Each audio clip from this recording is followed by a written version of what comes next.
Olá, este Fora da Política Não Há Salvação vai tratar da CPI da Covid e vai tentar fazer uma avaliação dos trabalhos da CPI até esse momento e também, claro, pensar um pouco nas perspectivas daquilo que ainda pode advir desses trabalhos, tanto para o atual governo como para o processo político mais adiante, enfim. E eu tenho dois convidados aqui que são dois professores de universidades federais, a Luciana Santana, que é professora da Universidade Federal de Alagoas, o Bruno Rubiati, que é professor da Universidade Federal do Pará, e os dois têm acompanhado muito de perto os trabalhos da CPI. E até por isso mesmo podem fazer uma análise mais detalhada, uma análise mais cuidadosa disso que vem ocorrendo ali, né? A ideia é o quê? É entender primeiro, né?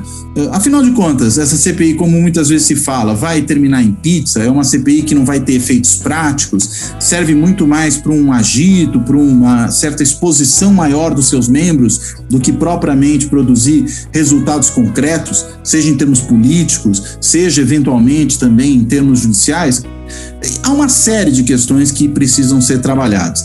Essa semana que passou teve o debate mais esperado até agora, o inquérito, a inquirição, para usar o termo mais correto, mais esperada até agora da CPI, que foi a inquirição do general Pazuello, que acabou ocorrendo em 2 dias diferentes, por conta de uma série de questões aí relativas ao próprio ritmo dos trabalhos, ao fato de que o presidente do Senado, Rodrigo Pacheco, acabou chamando uma reunião ordinária do Senado durante os trabalhos da CPI, que tiveram que ser interrompidos.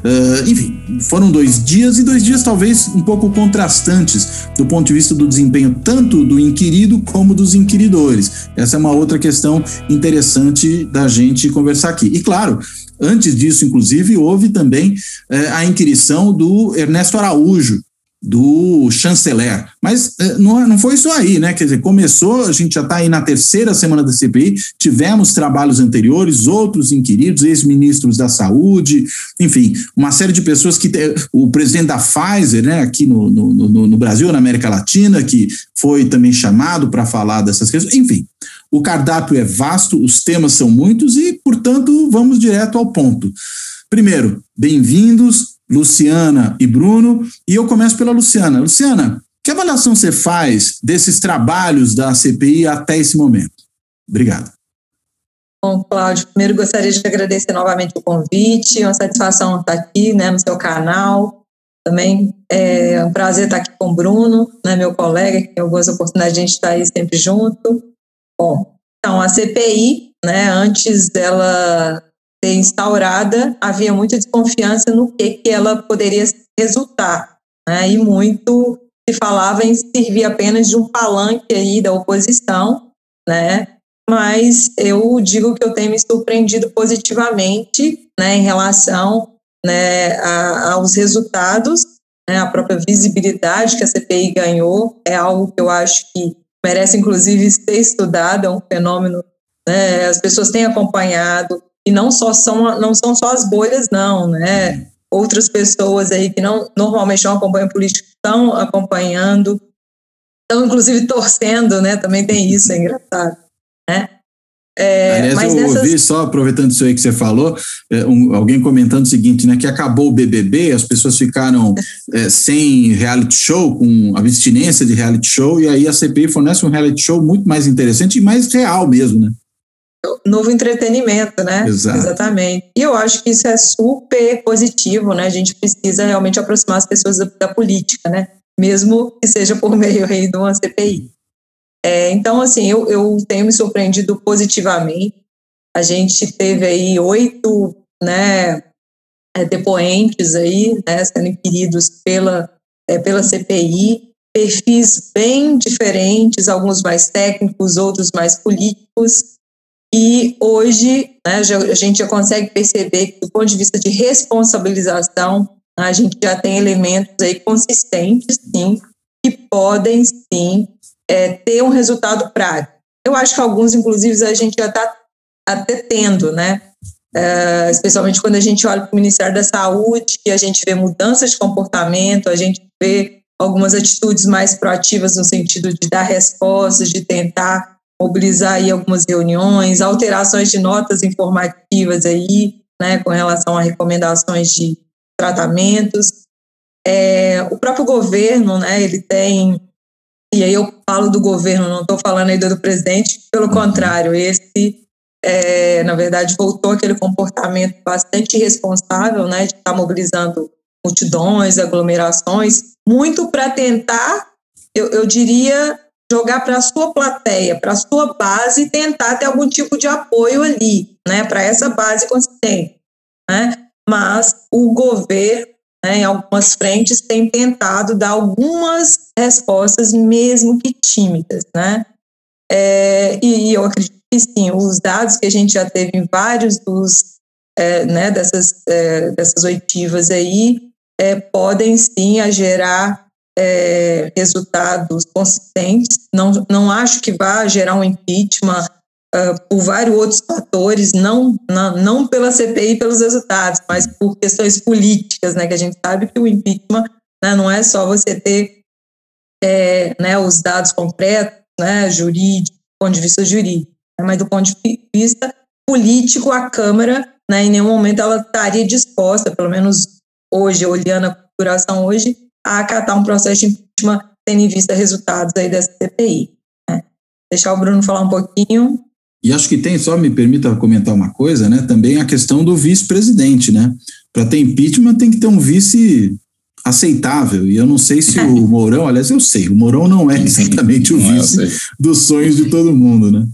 Além de não ser o vice do sonho, ele, há algum tempo, né? Ele parece que nem é do governo, né? Ele sequer parece ter algum tipo de interação, né? Daqui a pouco a gente vai, de repente, ver até mandando cartas aí para o presidente, como o Temer fez, mas sem o mesmo resultado. Exato. Bruno, por favor. Primeiro, também queria agradecer aqui o convite para estar aqui nessa conversa. É um prazer estar com o professor Cláudio, a professora Luciana. Eu vou fazer coro aqui com a professora Luciana, que falou antes. A CPI, né, com toda a dificuldade que foi a sua instalação, ela mostra que ela está dando resultados. Ela tem resultados e resultados que podem, sim, que apontam um caminho de efetividade para essa função de controle que o Senado está exercendo. Né? A própria dificuldade que o governo teve para controlar essa CPI, com a indicação de membros que não são alinhados ao governo para os postos chaves da CPI, acaba fortalecendo essa função de controle que a CPI pode exercer sobre as atividades já feitas pelo governo.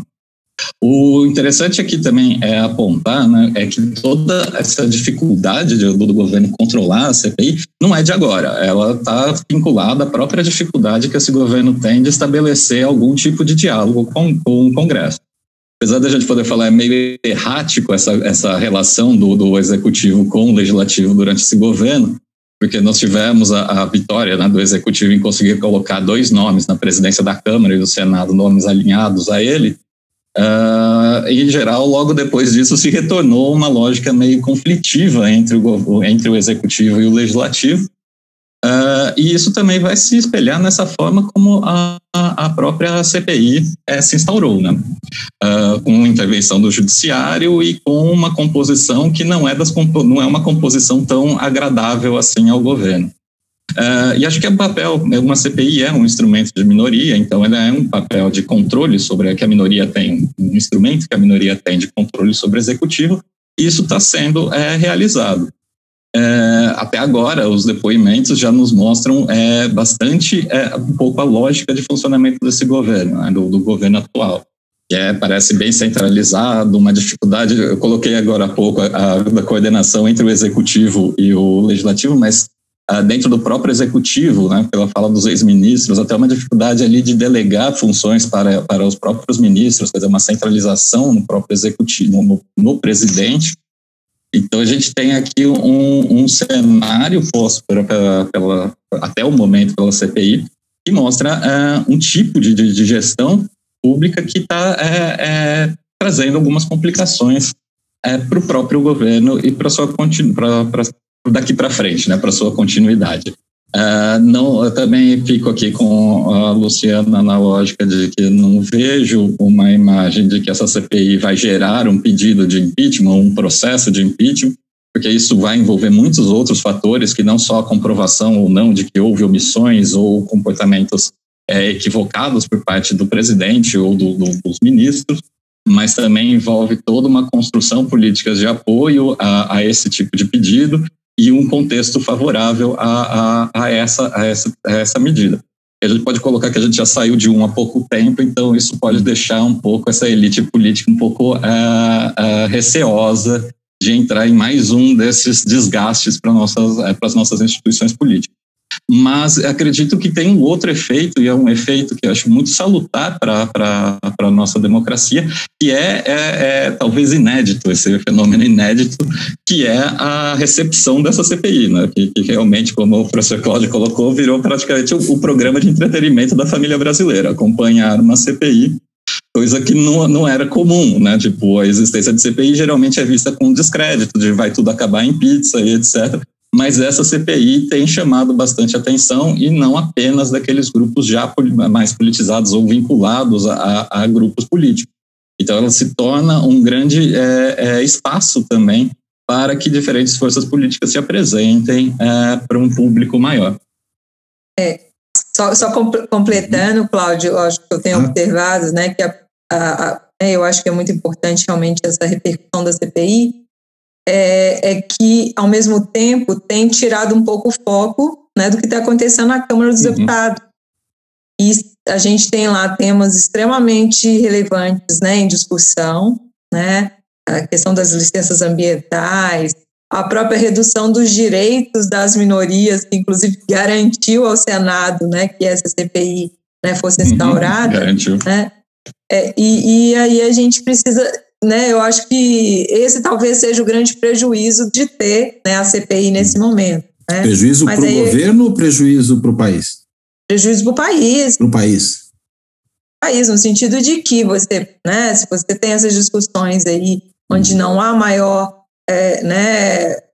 divulgação para a opinião pública, mesmo os especialistas, né, não podem, de alguma maneira, participar, né, por meio dessas discussões, você acaba perdendo. Né? Então, e isso faz muito do próprio jogo político que o governo gostaria, porque Arthur Lira, desde o primeiro momento, ele se posicionou contrário à CPI. Né? Enfim. E o Rodrigo Pacheco, quando você menciona que ele puxa ali uma reunião ordinária, né, no meio do depoimento do Pazuello, aquilo ali, né, não foi algo assim, à toa. Então, eu acho que são alguns movimentos, algumas tentativas de intervenção do governo que acontecem, né, com a conivência aí de alguns integrantes, né, ou apoiadores do governo no âmbito do parlamento. Essa ação até do Pacheco condiz com o que ele falou quando o judiciário colocou que tinha que criar a CPI, né?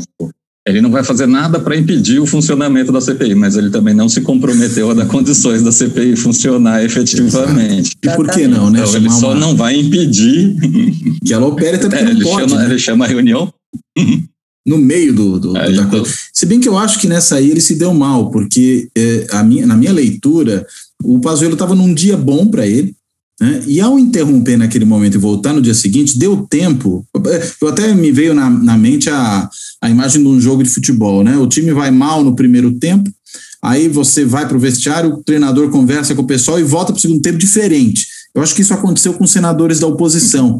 Né? Eles perceberam um pouco qual era a estratégia do Pazuello, né? Que achavam que talvez fosse ficar muito mais em silêncio do que ficou. No que voltaram no outro dia, voltaram mais preparados. E aí eu acho que foi um cenário, minha leitura pelo menos, né? Mais difícil para ele do que tinha sido no dia seguinte. Às vezes o tiro sai pela culatra, né? Quanto a esse ponto aí, Cláudio, eu concordo com você que tenha tido aí essa alteração na performance, né, dos senadores na CPI, mas eu acho que, talvez não o Pazuello, mas eu acho que o relator ele não estava num bom dia ali. Verdade. Então, fez ali, utilizou muito tempo, né, para fazer questionamentos, só que ele não teve a mesma habilidade que ele teve em todos os outros depoimentos anteriores, que é realmente de contra-atacar, de ter respostas ali, né, para qualquer tipo, né, de resposta evasiva ou simplesmente, né, ponto e acabou, como o Pazuello fez, né? Ou seja, por que você saiu do governo? Missão cumprida. Gente, aquilo ali levantou a bola para ser cortada, assim, né? É só perguntar, qual missão? Não, e outra coisa, a missão era, né, mais de 430 mil mortos, então essa é a sua missão cumprida? Né? Então, ou mais ainda, né, eu perguntaria para ele, então detalhe a missão. Afinal de contas, um militar sabe o que é missão. Quais são os detalhes? Especifique a missão. O que exatamente lhe foi dado como missão? Que eu acho que foi um pouco a pergunta que no dia seguinte, né, no segundo dia de depoimento dele, fez o senador, oh meu Deus, o que é delegado de polícia, agora me escapou. O Alessandro Vieira? Isso, o Alessandro Vieira, exatamente. É que tem dois, né, delegados de polícia, tem ele e o Fabiano Contarato, mas o Alessandro Vieira, que num dado momento ele perguntou exatamente isso. Então o senhor falou de uma missão, qual era a missão? E aí o Pazuello se enrolou todo. Né? Porque afinal de contas, se ele tem uma missão, quem lhe deu? O presidente. E o que ele definiu? Qual é a missão? Qual é o escopo da missão? Curioso o Renan não perguntar isso naquele momento, que é a pergunta óbvia, né? Eu acho que realmente contrastou com tudo que a gente vinha vendo do Renan até então. Aí eu, particularmente, tenho visto e defendo desde o início que foi um bom nome. Eu acho pela própria experiência, né, que ele tem de legislativo, né, de governos também, né, participou de praticamente todos os governos desde a redemocratização. Eu acho que foi um nome bem escolhido para a função. Mas em relação ao Pazuello, acho que ele não estava num bom dia. Eu concordo. Nesse ponto do Pazuello, acho que tem uma coisa interessante, né, que foi o próprio pedido de habeas corpus para ter o direito de não falar e de repente ele resolveu responder, né, tipo, dar uma ideia do porque então ele pediu esse direito de não responder. Olhando... Bruno, só um comentário quanto a isso. Alguém apontou isso na conversa, né? Um dos senadores, não lembro agora qual foi, mencionou, falou, olha, o senhor na realidade fez esse pedido não para vir aqui ficar quieto, mas para vir aqui poder mentir sem sofrer as consequências. Acho que foi essa a estratégia, né? Eu colocaria que tem uma outra estratégia que pode ser levantada, que é um pouco no sentido que a Luciana falou, do presidente jogar para o seu público, né? Porque uma parte da reação da fala do Pazuello é que ele foi muito corajoso, mesmo tendo o direito de não responder, ele estava respondendo a todos os senadores. Então ele reforça aquela imagem do guerreiro, que eles tanto gostam, desse militar forte, etc. Então também pode ter um pouco ali um jogo de cena que ele mesmo elaborou, permitindo para ele mesmo, né? Ou ele, ou assessores, não sei, mas só levantando como uma hipótese do porquê esse pedido de habeas corpus preventivo, se ele não pretendia, de fato, ficar calado, se ele pretendia responder, e respondendo desse jeito, evasivo, sem querer comprometer o governo, mas que nas suas próprias falas entra em contradição, né? A própria ideia da missão sendo cumprida significa que alguém te deu uma missão, então você tinha uma missão e uma ordem vinda de cima para você. Então, não foi uma decisão que não envolve o próprio presidente. Agora, uma coisa que me chamou a atenção é o seguinte, vocês dois mencionaram essas relações, né, do executivo com o legislativo, né, o Bruno apontou que é um governo ruim dessas relações, não conseguiu montar uma boa, não conseguiu lá no começo montar uma coalizão, aí quando montou tardiamente, tem dificuldades, né, e a Luciana também mencionou o comportamento dos presidentes, né, das duas casas, do Pacheco no Senado e do Lira na Câmara. Me parece até que talvez hoje haja um certo descolamento no Senado, talvez mais do que na Câmara, entre a posição do presidente da casa e a posição de um grande número dos seus membros. Talvez na Câmara não seja tanto assim, tanto que na Câmara a gente vê que está avançando uma agenda que é uma agenda em boa medida de interesse do governo, do perfil do governo. Quer dizer, agora saiu privatização da Eletrobras, a gente teve a questão ali da redução dos direitos de minoria, né, no uso de uma série de procedimentos regimentais para fazer os trabalhos muitas vezes se alongarem ou para ter possibilidade de obstrução, isso foi retirado deles. Será que a gente não vê uma situação em que Câmara e Senado, não só pelos presidentes, mas também pelas suas composições, eu acho que até talvez isso conte mais, estão jogando jogos um pouco diferentes com o Executivo, e é por isso até, eu acredito que essa CPI saiu no Senado. Na Câmara, inclusive, a gente tem a discussão da possibilidade de uma CPI do meio ambiente, em cima das questões relacionadas ao ministro Salles, que inclusive foi alvo, né, nessa semana aí de busca, apreensão, foi lá com um assessor armado dar carteirada na Polícia Federal, mas parece que não surtiu muito efeito, enfim. Né, mas na Câmara isso não avançou, e no Senado a gente viu que tem tido espaço. Vocês percebem também dessa maneira essa dinâmica do bicameralismo aí em relação a essas investigações e a relação com o Executivo? Bom, eu percebo sim, e na verdade antes mesmo, né, da CPI, quando a gente compara, na verdade, de 2019 para cá, o Senado sempre teve sempre destoou um pouquinho, né, sempre foi um pouco mais independente, né, em relação ao governo, e conseguiu aí ter uma marca própria, né. Na CPI, depois que ela foi instaurada, e à medida, né, que começaram aí as oitivas, foi possível perceber também que houve um grande alinhamento interno de outros senadores, inclusive, que não assinaram ali, né, o número mínimo, né, necessário, requerimento, né, para a abertura da CPI, mas que hoje você vê eles participando, vão lá, né, depois, né, dos membros da CPI estão ali, participam, fazem questionamentos, muitos deles extremamente pertinentes. E aqui eu abro um parêntese para a bancada feminina, que eu acho que tem sido um show à parte. Elas não tinham essa integração muito grande, inclusive as pautas muito diferentes delas, né, quando a gente vai ver a produção legislativa. Mas hoje você consegue perceber que ali a CPI conseguiu reunir essa bancada de uma forma muito inteligente, né? Elas conseguem se articular, inclusive, qual perfil de senador é o mais adequado, né, para fazer questionamentos àquele, né, depoente daquele dia, né? Então, isso é surpreendente e isso também revela um pouco dessa diferença no comportamento do Senado em relação à Câmara dos Deputados.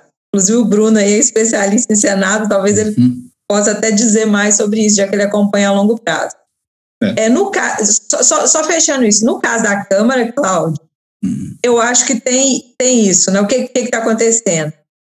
Os holofotes não estão direcionados para ela nesse momento, então os deputados, inclusive aqueles mais independentes, que poderiam tender de um lado por outro, se sentem mais à vontade, né, de ir aí, não é, no sentido pró-governo, ou mesmo pensando aí as suas próprias bases eleitorais. Até porque a gente não pode esquecer o perfil do Congresso, né, da Câmara dos Deputados que a gente elegeu em 2018.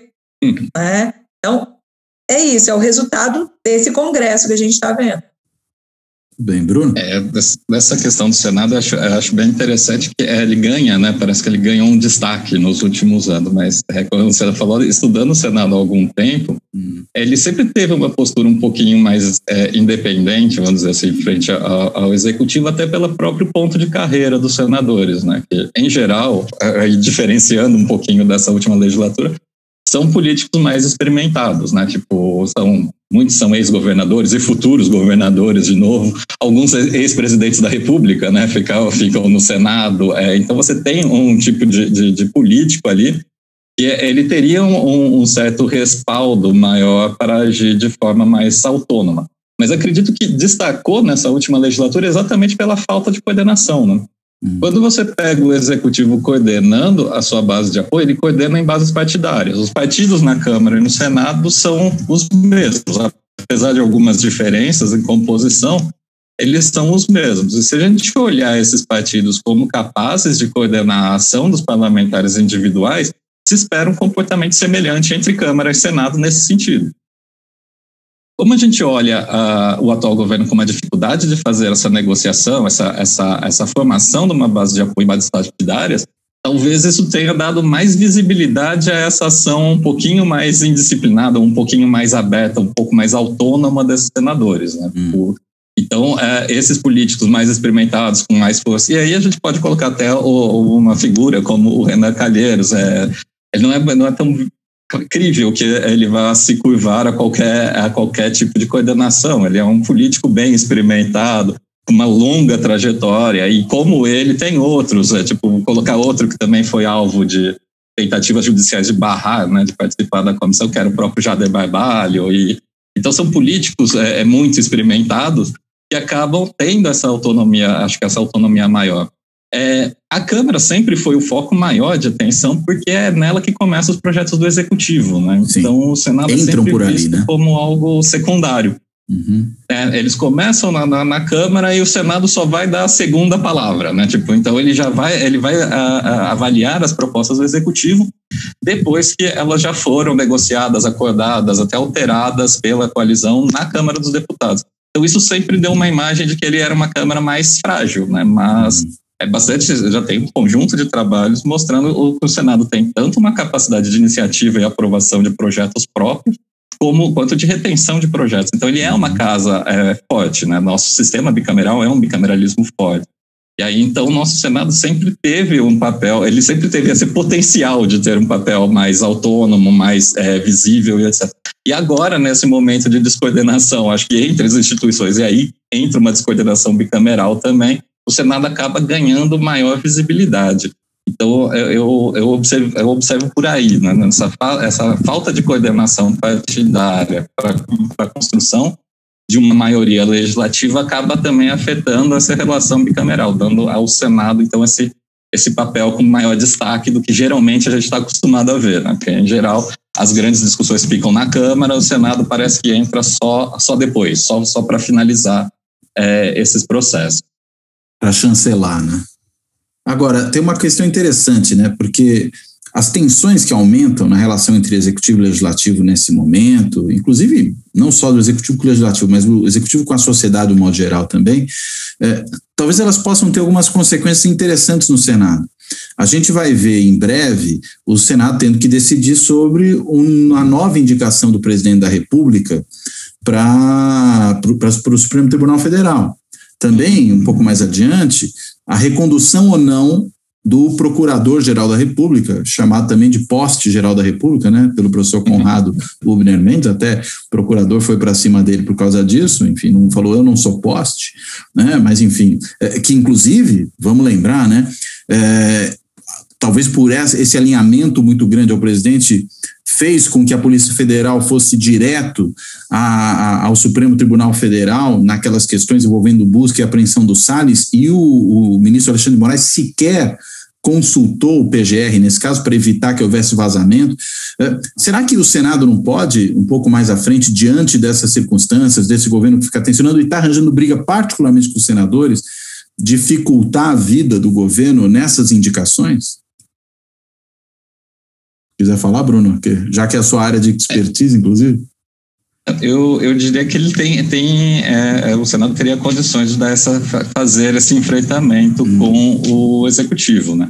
Mas quando se fala das indicações de autoridade, em geral, o Senado nunca rejeitou, né, as autoridades indicadas pelo Mas a gente nunca teve um governo como o governo Bolsonaro, né? É o que eu ia colocar, mas geralmente o Executivo, antes de fazer a indicação, ele já consulta, né, quem são as maiorias presentes no Senado, e faz indicações plausíveis de ser aprovado. Esse governo parece ter essa dificuldade em fazer essa primeira etapa, né, de olhar quais são as possibilidades, e ele vai numa lógica mais de enfrentamento. Então é possível, e até essa lógica de enfrentamento com os senadores, acredito que essa vem desde do início do próprio mandato do governo Bolsonaro, quando ele articula uma candidatura e acaba vitorioso, contra o próprio Renan Calheiros, né? Ele acaba pressionando um político tão experiente que tinha toda a condição de ser presidente do Senado mais uma vez naquele momento, e acaba apoiando um nome de um senador mais recente, de poucos mandatos, que é o Davi Alcolumbre, que acaba assumindo. Então, já ali eu colocaria que o governo conseguiu um desagrado com um senador relevante e com um grupo de senadores que também podem não ter visto de maneira muito positiva essa intervenção para indicar um nome mais próximo ao governo ali. Então, acho que o Senado ele tem condições, tanto formais, normativas, de barrar essas indicações para o governo, do governo para esses postos, né? Mas eu não acredito que até lá, o governo vai dar um jeito de não permitir esse tipo de derrota, que é muito custoso para ele mesmo, né? Ter uma indicação barrada pelo Senado seria um caso extremamente, politicamente muito custoso, uma demonstração de fraqueza muito grande. Eu acredito que até lá o governo vai dar um jeito de construir algum tipo de apoio para essas indicações. Mas o governo Bolsonaro é um governo de incerteza, então a gente não sei se ele vai, de fato, conseguir costurar esse tipo de apoio dentro do Senado, já que ele tem uma atitude agora crescendo, essa atitude de enfrentamento com os próprios senadores, com a própria casa. Eu diria que nunca antes na história desse país, a expressão nunca antes na história desse país valeu tanto, né? Porque é realmente um governo sui generis. Luciana, você quer falar alguma coisa? Na verdade, eu concordo integralmente com o Bruno, né? Eu só acrescentaria que talvez esse movimento, né, devido aí à CPI, os posicionamentos muito explícitos dos senadores aí, contrário né, a omissão do governo federal no enfrentamento da pandemia, pode, de alguma maneira, não, né, gerar aí um bloqueio, né, uma reprovação de qualquer nome indicado pelo presidente. Mas, a meu ver, pode servir de constrangimento, né, no sentido de que o governo tende a pensar melhor na sua indicação para os dois casos. E eu acho que é importante também, né? É um movimento importante da gente observar. Isso realmente é interessante. Quer dizer, por exemplo, aquela história do ministro terrivelmente evangélico, já se falou do advogado-geral da União, já houve uma série de sinalizações de que o AGU pode não ser a pessoa mais indicada, pode abrir espaço para outro, né? Como o ministro, presidente o ex, né? Presidente do STJ, lá, o Humberto Martins, que talvez seja um nome mais palatável a diversos grupos políticos, né? Não tem esse perfil tão caudatário das vontades do governo, eventualmente. Né? Inclusive do Renan, né? Exatamente, eles estão próximos, assim, né? Tem alguma proximidade. Não, eu acho que eu concordo, sim, até porque se a gente olha para a última indicação, né, do Bolsonaro aí ao STF, né, a gente tem visto um comportamento extremamente destoante e pouca identidade, né? Porque você não sabe efetivamente o que ele tem de diferente, né, do executivo, né, do que pensa o executivo e sua base. E é importante, né, que para ser ministro você também, né, apresente essa marca. Né? Alguns estudos até pontuam que isso vai acontecer geralmente a partir de 2 anos depois da indicação, onde esses ministros se tornam mais independentes. Mas a gente não vê hoje nenhum movimento diferenciado aí, né, do ministro indicado. Você está pensando aí no Nunes Marques? O Nunes Marques, ele é totalmente, eu diria, bastante apático no sentido de realmente não mostrar para que ele veio ali e realmente se ele está ali né, para cumprir um papel constitucional, né, da justiça brasileira. Ele cabe, né? Ele cabe, né? Então, eu acho que Bolsonaro pode se sentir realmente constrangido e pensar melhor nessas próximas indicações, tanto para a PGR quanto né, para o STF. Muito bem. Agora, uma outra coisa interessante é essa CPI, o governo conseguiu enfiar lá no meio dos temas da CPI a questão dos governos subnacionais, né? Governadores, prefeitos, que afinal de contas interessava para o governo, vamos dizer, diluir a responsabilidade sobre o que acontece da CPI.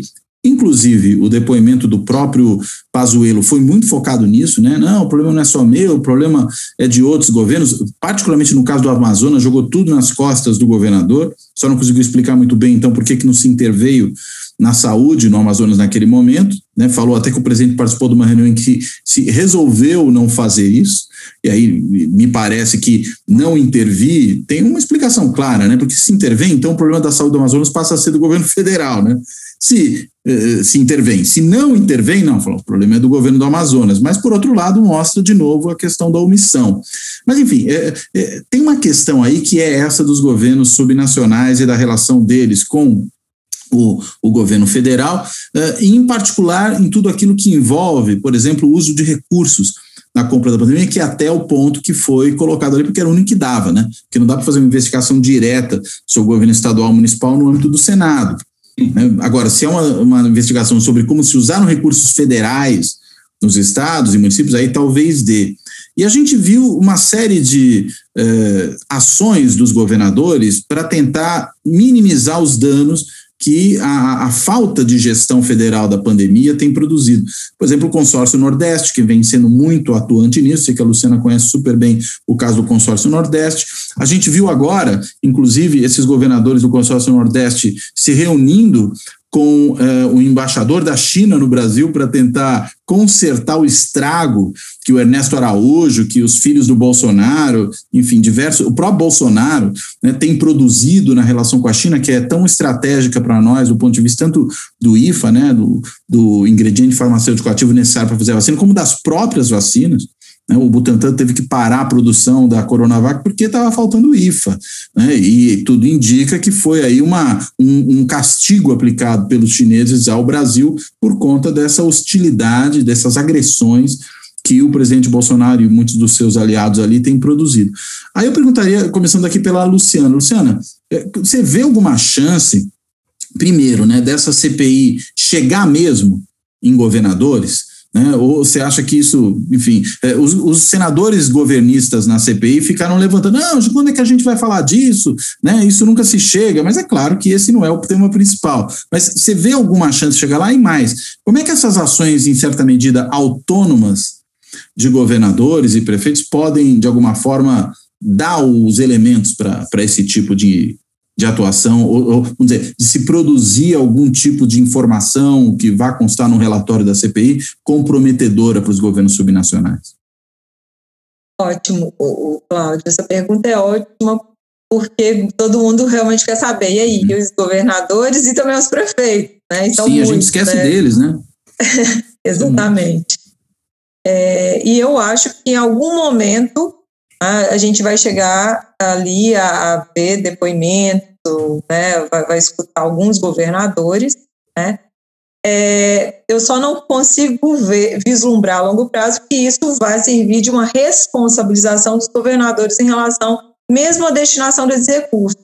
E aí eu acho que um ponto central e que os senadores aí, né, precisam se ater é em relação à coordenação, né? Uma coisa é você disponibiliza o recurso, mas você também, né, você orienta, você recomenda, né, e você, em alguma medida, contribui com esse processo de acompanhamento. Em nenhum momento, né, desde a aprovação ali pela Câmara dos Deputados, pelo Congresso, você recebeu, né, pelo menos os estados receberam um comunicado onde efetivamente poderia ser utilizado esse recurso. Até porque quando a gente fala de enfrentamento da pandemia, é muito amplo. São várias áreas, né? Você tem que contratar mais pessoal para estar atuando ali na linha de frente, né? Em todas as áreas, né? A questão da necessidade multiprofissional ali de atendimento, né? Essa demanda que ampliou, né? Então você tem a questão realmente, às vezes, de compra de equipamentos, insumos, né? Mas é preciso primeiro saber, houve essa recomendação clara? Né? Eu acredito que não houve. Né? Inclusive, se houvesse, por parte do governo federal, é porque senão a gente já teria esse documento publicizado, a gente já teria isso mais claro, e nesse momento não houve. O que os senadores governistas tentam, em alguma medida, é corroborar aquela frase, aquele discurso do presidente lá desde o início da pandemia, né, que arrasta até hoje, de que, né, a culpa, na verdade, é dos governos subnacionais que adotaram medidas restritivas e penalizaram a economia, consequentemente, né, levaram a problemas sérios e ampliou a gravidade da pandemia. É um discurso extremamente errático, falacioso, né, que eu acho que é muito fácil de ser desconstruído, né? Então, eu acho se for essa linha de defesa, né, a ser adotada ali, eu acho que isso é muito fácil de você tirar esse ônus. Inclusive, eu tenho visto muito senadores governistas tentando colocar o consórcio Nordeste ali na roda, né? Mas houve ali a fraude dos respiradores, né? Isso é recorrente, né? Como, né, se houvesse ali, né, uma atitude voluntária no sentido de sim, nós vamos contratar porque a gente vai ter fraude. E como se isso nunca tivesse acontecido em algum governo, né? E tenta também, em alguma medida, e até uma das justificativas para tirar o Renan, né, da relatoria várias vezes foi porque, né, o seu filho é governador e que, consequentemente, como ele faz parte do consórcio, ele poderia ali ser alvo de investigação, sendo que o contrato ali não foi feito individualmente pelos governadores, foi feito pelo consórcio, e o consórcio é uma instância ali, né, jurídica que tem, né, toda a legitimidade para fazer esses contratos. Então, o que eu vejo a longo prazo é uma tentativa de manutenção dessa narrativa, né, de aproximação dos governos subnacionais, e aí fica muito claro, dos governadores, que é o foco, né, do governo Bolsonaro, né, e em alguma medida alguns vão ser chamados, mas não necessariamente pelo recurso, mas por questões pontuais que precisam ser esclarecidas, como é o caso do Amazonas.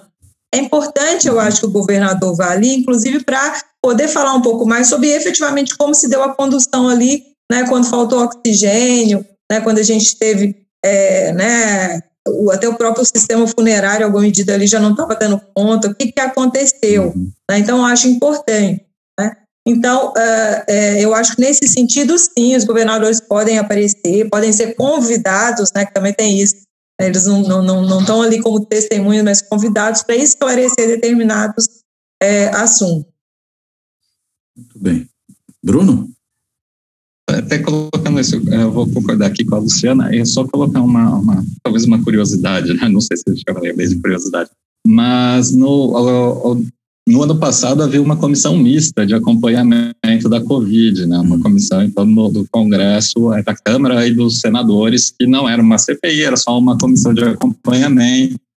Então, continuamente eram chamados alguns membros do governo, em especial da área econômica, eram os mais chamados, e lá também colocaram essa questão dos governadores, né? Tipo, foram chamados representantes mesmo nessa comissão.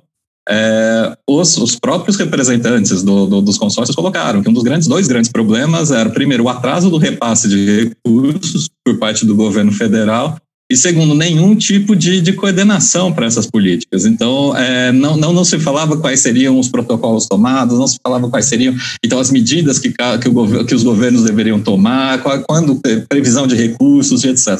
E isso já meados do ano passado, né? Julho do ano passado, os governadores estavam ali já no Congresso apresentando essa reclamação, né? Tipo, a gente atrasou os recursos, então a gente teve dificuldade para criar os hospitais de campanha e etc. E após isso também não foi dado mais nenhum tipo de instrução com o que a gente pode gastar, com o que não pode, ou o que deve fazer com esses recursos na próprio combate à Covid, né? Então, talvez até incluir os governadores possa, mais uma vez, demonstrar uma omissão do governo federal, que dentro do nosso pacto federativo, essa também de coordenar as políticas públicas, né? Tipo, a execução vai para os estados e municípios, mas a formulação e financiamento muitas vezes fica com a própria União. E nesse caso também não foi feita essa parte essa função que é da própria União. Luciana? Eu ia completar aqui, né, no depoimento do Pazuello, né, um dos senadores governistas, o Marcos Rogério, tentou, em alguma medida, também sair até do foco dos recursos e tentar, né, responsabilizar os governadores também pela indicação de tratamento precoce. Né? E eu acho que ele foi um tiro, talvez saiu pela culatra, né, porque, na verdade, o vídeo ele foi apresentado de forma contextualizada, né, porque as falas dos governadores foi ali no momento, né, onde tem data, não né? exatamente, tem data, não se tinha noção, né, de qualquer tipo de não eficácia ou eficácia desses medicamentos. Né? Outro aspecto, né, que eu acho que é importante, que isso reforça a responsabilidade do Ministério da Saúde, porque até 2 semanas atrás, o Ministério da Saúde colocava no seu site a recomendação, né, da utilização da hidroxicloroquina nos protocolos hospitalares, né? E por isso, ainda até poucos dias, estados continuavam mantendo, né? Até porque, diferentemente de ações de medidas não farmacológicas, né, que os governos subnacionais poderiam adotar no enfrentamento da pandemia, no que tange políticas públicas aí, né, com respeito a protocolos, é necessário seguir as recomendações do Ministério da Saúde. Né? Então, você não pode responsabilizar governos locais, né, pela manutenção desse tratamento, né, se o próprio Ministério, né, mantém essa indicação. Então, mais uma vez, é uma responsabilidade muito grande, né, do governo federal, né, menos dos governos subnacionais nesse episódio. Quer dizer, uma das poucas situações em que o governo federal realmente resolveu agir para, digamos, estimular algum tipo de ação por parte também dos governos subnacionais, foi para estimular uma ação indevida, né, que é o uso de medicamentos não só sem eficácia comprovada, mas ainda com efeitos colaterais, né? É bom a gente sempre lembrar disso, né? Gente aí que agora está precisando de transplante de fígado, pessoas com problemas de arritmia, enfim, uma série de questões complicadas que advém também do uso desse medicamento. E o Bolsonaro lá atrás, num dado momento, fala até que não há nenhum efeito colateral, o que é falso, né? Flagrantemente falso. Ontem na live tradicional dele, ontem, só para a gente contextualizar aqui, porque tem gente que vai ouvir a gente ao longo dos dias, estamos gravando isso no dia 21 de maio, né, sexta-feira. Na última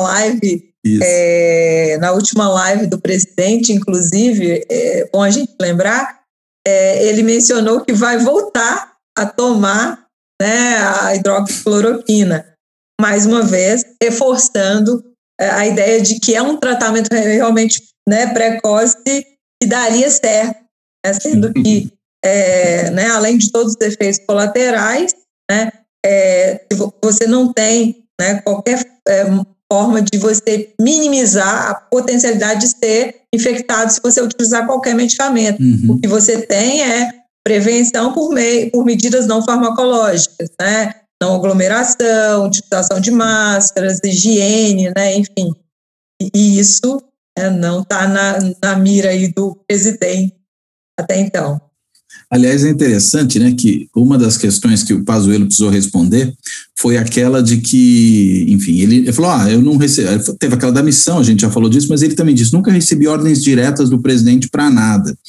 E aí, quando se mencionou o caso específico da Coronavac, que o Pazuello tinha firmado ali um protocolo de intenções com o Butantan para poder adquirir a vacina, e logo depois, no dia seguinte, ou no mesmo dia, não me lembro se foi no mesmo dia ou no dia seguinte, o Bolsonaro foi a público e disse que estava desautorizando aquilo, já mandou suspender, usou essa expressão, que ele já tinha mandado suspender a compra, que não ia comprar a vacina, né, a vacina chinesa do Dória, um assunto que ele voltou outras vezes, só que quando questionado em relação a isso, né, o Pazuello disse que, na verdade, nunca recebeu ordem do presidente nesse sentido, que o que o presidente fala na live, o que o presidente fala no chiqueirinho do Palácio da Alvorada, o que ele fala em outros contextos, é jogar para a torcida, né, é o lado, para usar a expressão do ministro, político, a persona política do presidente.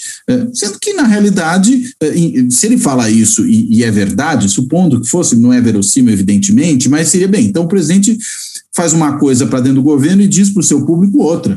O presidente, além de tudo, mente ao seu público, ou seja, não há boa solução, né, para uma situação desse tipo, né? E mais, quando a gente olha também as consequências concretas das ações do governo nessas situações, nessas frentes, claramente, aquilo que o presidente falou em público, desse ponto de vista, falou o que fez, realmente, né? Falou que não ia comprar, não comprou, só comprou muito mais tarde, né? Falou da cloroquina, produziu cloroquina no exército, né? Tentou trazer da Índia, insumo para cloroquina, enfim, mandou uma comitiva a Manaus para convencer os médicos e os enfermeiros ali de que tinham que usar o atendimento precoce ou o tratamento, né, que depois eles mudaram o termo para atendimento, né, o tratamento precoce, o kit Covid, até com a capitã cloroquina, que vai ser ouvida na outra semana, né, pela CPI, enfim, nada disso fecha, né, é uma contradição atrás da outra. Bruno, você quer comentar alguma coisa sobre isso? Não, só lembrando, né, que além do comentário no Chiqueirinho e etc. sobre o cancelamento, ainda tem o vídeo, né, do quem manda e quem obedece, né, que foi os dois juntos e um falando aqui é simples, tem quem manda e quem obedece.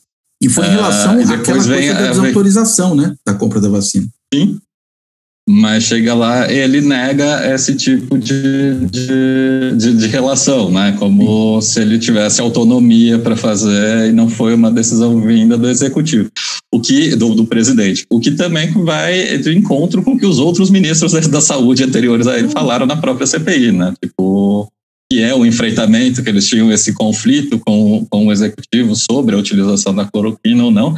E até que o motivo da saída era a falta de autonomia para gerir o enfrentamento à pandemia. Quer dizer, todos estão colocando um caminho, né? O executivo o presidente, ele se põe mesmo como entrave para esse enfrentamento, mas, por outro lado, vem o Pazuello e tenta blindar o governo e fica totalmente incoerente com as próprias falas dele, né? Tipo, aí volta a mesma coisa. Se você não tem nenhuma ordem para fazer nada, o que é a missão que foi cumprida? Que missão foi essa que apareceu para você?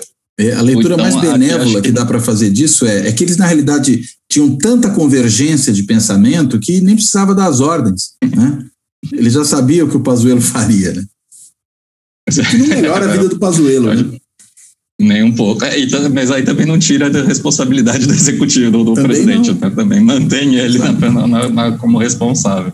Exato. É a própria forma que ele construiu esse argumento ficou muito ruim, tanto para ele quanto para o executivo, né? Que ora o presidente tem, né, influência sobre, ora não tem, né? Tipo, ele está na reunião, mas a decisão não foi do presidente, mas ele estava na reunião sobre a intervenção na saúde de Manaus, então, no Amazonas. Então você tem ali um tipo de depoimento que claramente foi tentado para blindar o próprio presidente, mas que mostrou toda uma incoerência a todo momento. Uhum. Agora, muito se fala, né, que CPI é palanque, CPI é espetáculo. Eu ouvi algumas pessoas, alguns analistas aí, jornalistas comentando que a CPI não está sendo técnica, está sendo política. Eu acho isso, na realidade, uma falha de entendimento do que seja uma CPI, né? Porque, afinal de contas, como o nome diz, é uma comissão parlamentar de inquérito. Ela ocorre numa casa legislativa, que é política por natureza. Não dá para esperar que senadores ou deputados não vão fazer política ao fazer uma CPI. Se não fosse isso, não usaria a CPI, fazer outra coisa. É claro que aqui a gente tem também o fato de que a CPI tenta corrigir um bloqueio, né, que é o bloqueio da Procuradoria-Geral da República, que não faz o trabalho dela, porque o PGR é servil ao presidente, e aí, enfim, o Legislativo precisa agir, freios e contrapesos em funcionamento. Agora, é óbvio que vai ser político, e é para ser político, não é uma falha, isso é, na realidade, não só uma característica, mas eu diria uma qualidade da CPI, porque aí é que as pessoas vão assistir que nem Big Brother, né, vão ficar ali acompanhando como final de campeonato, os depoimentos vão ter interesse porque ela é política, né, eu acho que isso, na verdade, é uma qualidade. Agora, é evidente que, sendo política também, ela acaba por ter efeitos no processo de disputa política, inclusive eleitoral. 2022 está logo ali, o ex-presidente Lula já aparece aí na frente em pesquisa, sobretudo no segundo turno, aí depende um pouco da pesquisa que a gente pega no primeiro, pode ter mais jogo, mas no segundo ele já aparece na frente, o Bolsonaro claramente se incomoda com isso, né? E claro, tem também disputas estaduais, disputas para o Congresso Nacional, que inclui o próprio Senado, alguns senadores ali podem querer ou concorrer a cargos como de governador, ou podem querer concorrer à reeleição para o Senado. Enfim, todo mundo ali, evidentemente, e a democracia é isso, né? Eu preciso mostrar serviço para me reeleger. Então, de novo, isso não é um defeito, isso é uma qualidade do processo político, e inclusive que envolve uma CPI. Todo mundo ali, de alguma forma, vai ser afetado por isso. Como é que vocês percebem essa CPI afetando as disputas eleitorais de 2022, né? Quer dizer, como é que esse processo que já está rolando, né, de definição de quem vai disputar no ano que vem, alianças começam a se construir, etc. e tal, como é que isso pode ser afetado pela CPI? Vocês percebem efeitos prováveis dela, Luciana? Cláudio, a gente poderia, né, pensar que a eleição do próximo ano está muito distante, né, mas ao mesmo tempo ela está aqui do lado. E eu acho que sim, a CPI ela pode, de alguma maneira, mudar os rumos, né, da eleição, pelo menos da conformação, né, da formação de alianças, né, para o próximo ano, diferentemente se não houvesse CPI. Né. De qualquer forma, a gente está numa conjuntura onde vários fatores precisam ser considerados, né? E que não é só a CPI que vai interferir no futuro político aí, né, de senadores, governadores, enfim, do próprio presidente. A gente, como você mencionou, a gente tem a volta do Lula, né, a cena política de forma, né, legítima, que vai estar elegível, né? A volta dele faz com que, né, os partidos comecem a se balançar, ou seja, vou apostar no Bolsonaro, que está no governo, aí, numa possível reeleição, ou eu vou apostar, né, numa outra direção, e algo que eu já conheço, né, que pelo menos do ponto de vista de governo, de alianças, deu muito mais certo, né, no passado. Né. Fora isso, a gente tem a situação do país. Né. Hoje a gente tem uma crise econômica, né, que é muito forte. E aí a gente precisa saber como ela vai se manter aí, ou se vai se manter a longo prazo, ou se realmente vai mudar substancialmente ao ponto do eleitor falar assim, olha, não, vou continuar aí com o Bolsonaro, eu acredito, né, que está indo no outro rumo. Essa talvez seja uma perspectiva muito otimista, até porque eu acho que os impactos econômicos oriundos da pandemia aí, eles vão ser de longo prazo, inclusive o próximo, o sucessor de Bolsonaro, ou o próprio Bolsonaro, se for reeleito, vai ter que rebolar para poder efetivamente né, adotar aí medidas para minimizar esse problema. Né? Fora isso, no próximo ano, caso o Congresso não altere, a gente vai ter a primeira vez o fim das coligações. Então, que já é uma coisa que o Lira está tentando mudar, né? Exatamente, está tentando. Né? Espero que não seja exitoso, porque eu acho que ia ser interessante a gente ver essa experiência também no âmbito, né, nacional aí, né, sobre essa regra. Então, se mantiver essa regra, é um outro elemento que os partidos precisam considerar aí ao indicar os nomes ou até de se comporem, porque eles querem representação, né, no legislativo. Então, vão estar atentos a isso, até porque a última eleição, muitos partidos aí, muitos políticos tradicionais ficaram de fora e muitos vão querer voltar, muitos vão querer aí tentar, de alguma maneira, colocar sucessores aí. Né? Então, isso muda muito. No âmbito dos estados, né? Também é uma conjuntura diferente, porque em muitos casos a gente não tem a possibilidade de reeleição. Aqui em Alagoas, tem o Renan Filho, que não pode tentar a reeleição, vai tentar o Senado, inclusive ele já menciona isso nos bastidores, vai realmente ser candidato aqui a única vaga, inclusive ele vai bater de frente com o candidato que hoje é bolsonarista, que é o ex-presidente Fernando Collor, né? Então, assim, tem muitas questões também da política local que, inclusive, explicam muito por que Renan foi tão atacado ali quando o nome dele apareceu, né, para ser o relator. Então, eu acho que muda, sim, a eleição de 2022 vai ser contaminada pela CPI, mas não somente pela CPI, né, pelos resultados da CPI, mas por todos esses outros fatores que eu mencionei e outros que eu com certeza esqueci, né? Então, são muitos ingredientes. É interessante que quando o Collor foi eleito presidente, lá em 89, se dizia, puxa, ganhou a eleição o presidente de um estado menor da federação, um estado periférico no contexto federativo e tal, se falava muito disso. E a gente vê que com os anos as coisas são um pouco mais complicadas na política nacional, né? Porque não só Renan Calheiros foi 4 vezes presidente do Senado, né, um ator político crucial, está hoje no olho do furacão aí na CPI, como o presidente da Câmara é também um alagoano. E aí a política de Alagoas, de alguma forma, se reflete na política nacional. A disputa regional, né, a disputa no Estado, de alguma forma, se reflete. O que mostra que, digamos, a política federativa é mais complicada do que, às vezes, o tamanho dos estados, em termos populacionais ou econômicos, podem sugerir, né? Depende muito de como esses políticos se articulam, né, de como esses políticos são capazes de construir coalizões em nível nacional, de como eles conseguem negociar e liderar em nível nacional.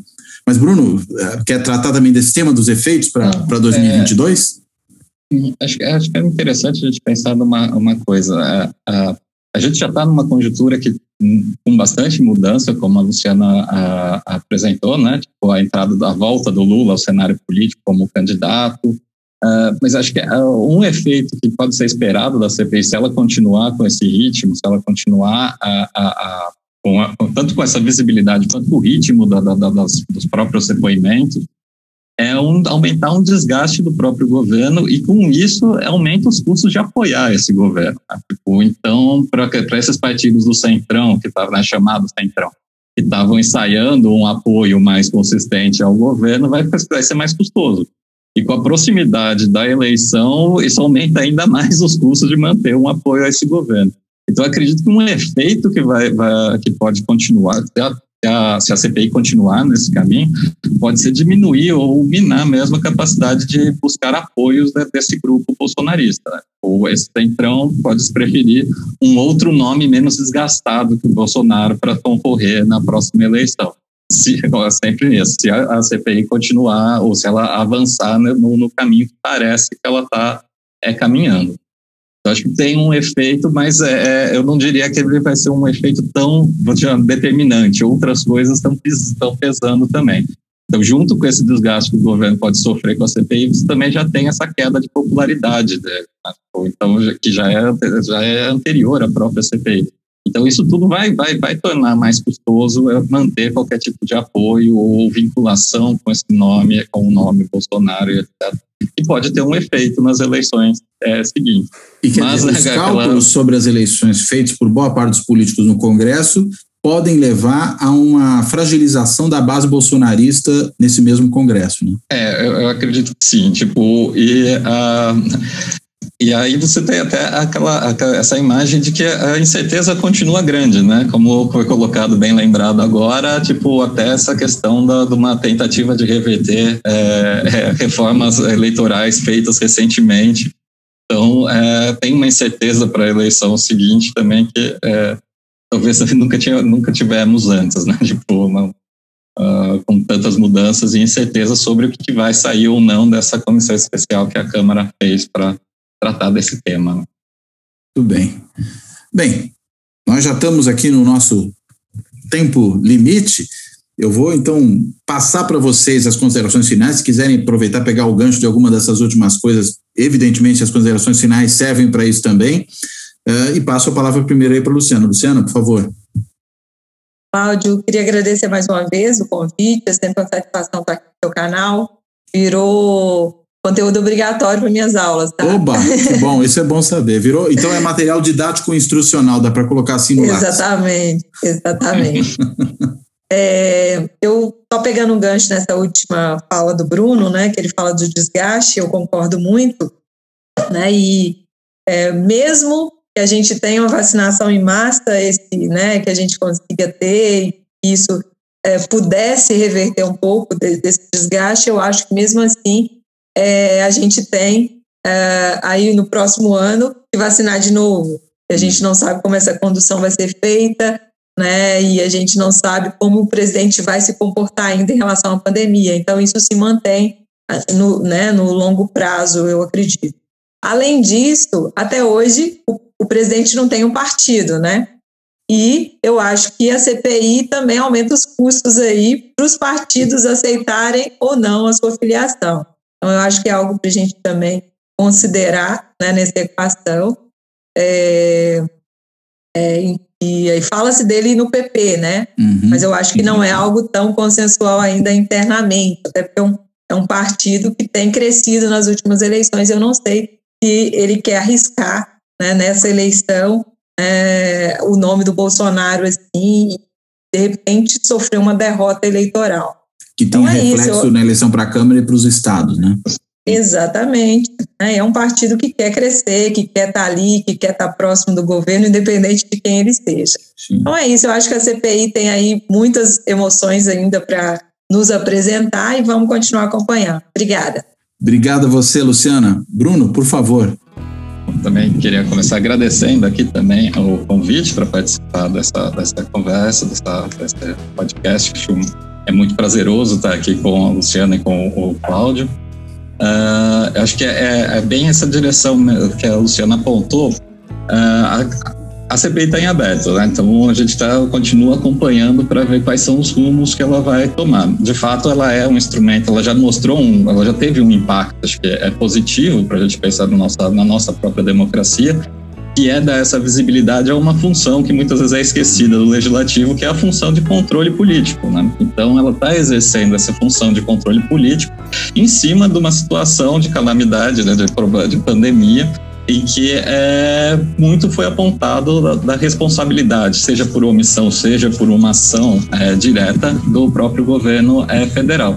E isso tem mostrado, de fato, algumas entranhas de como está funcionando o Executivo Nacional e as suas dificuldades para fazer, para gerir essa máquina que é o próprio Estado brasileiro. Então, aguardando as cenas do próximo capítulo, né, do nosso próximo episódio.